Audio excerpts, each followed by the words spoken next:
इस बीच भूवैज्ञानिकों ने एक रिसर्च में दावा किया कि अमेरिका का न्यूयॉर्क शहर हमेशा हमेशा के लिए गायब हो सकता है, क्योंकि न्यूयॉर्क शहर धीरे धीरे डूबता जा रहा है और उसका काल, उसकी पहचान मानी जाने वाली आसमान छूती इमारतें ही बन रही हैं। क्योंकि भूवैज्ञानिकों ने जब सैटेलाइट डेटा का न्यूयॉर्क शहर की जमीन के भीतर मौजूद चट्टानों से मिलान किया तो पाया कि न्यूयॉर्क शहर जमीन में धंसता जा रहा है। वो अपनी ऊंची ऊंची आसमान को छूने वाली बिल्डिंगों का वजन ही नहीं उठा पा रहा।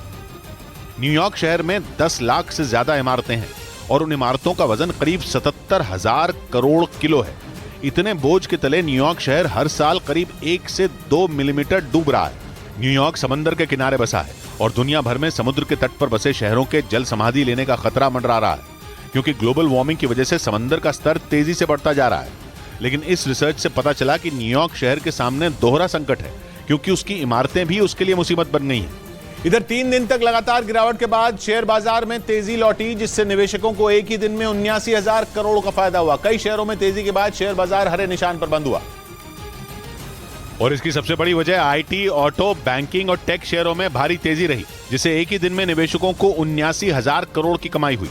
सेंसेक्स 298 अंक चढ़कर 61,729 के स्तर पर बंद हुआ, जबकि निफ्टी 73 अंकों की बढ़त के साथ 18,203 पर पहुंच गया। उधर पश्चिमी मीडिया के मुताबिक ईरान में 3 लोगों को फांसी दे दी गई। तीनों को सरकार के खिलाफ हिजाब विरोधी प्रदर्शनों के दौरान गिरफ्तार किया गया था और दोषी पाए जाने के बाद उन्हें फांसी के फंदे पर लटका दिया गया। माजिद काजमी, सालेह मीर हाशमी और सईद याकूब नाम के इन 3 प्रदर्शनकारियों को फांसी दिए जाने की जानकारी ईरान की अदालत ने अपनी आधिकारिक वेबसाइट पर शेयर की। तीनों पर प्रदर्शन के दौरान सुरक्षा बल के 2 जवानों और एक पुलिस अधिकारी की हत्या का आरोप लगा था।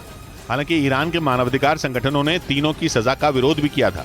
इसके बावजूद तीनों को फांसी दे दी गई। ईरान में पिछले साल सितंबर में महसा अमीनी की पुलिस हिरासत में मौत के बाद बड़े पैमाने पर हिंसा भड़क गई थी। इस दौरान पुलिस ने कई प्रदर्शनकारियों को गिरफ्तार किया था।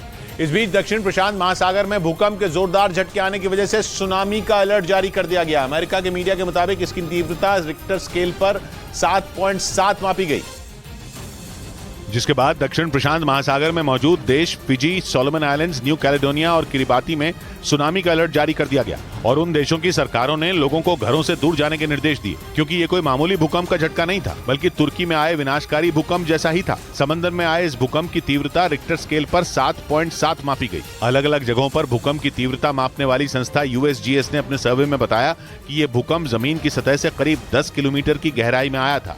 इधर उत्तर प्रदेश के बरेली रेलवे स्टेशन से हैरान कर देने वाला एक वीडियो सामने आया। वहां एक मां और बेटे की जान बाल बाल बच गई। पूरी घटना वहां लगे CCTV कैमरे में रिकॉर्ड हो गई, जिसमें दिखा कि जैसे ही महिला ने अपने बेटे को गोद में लेकर चलती ट्रेन से उतरने की कोशिश की, उसका पैर फिसल गया और वो ट्रेन और प्लेटफॉर्म के बीच आ गई। हालांकि उसके नीचे गिरते ही प्लेटफॉर्म पर मौजूद यात्री और रेलकर्मी मदद के लिए दौड़े।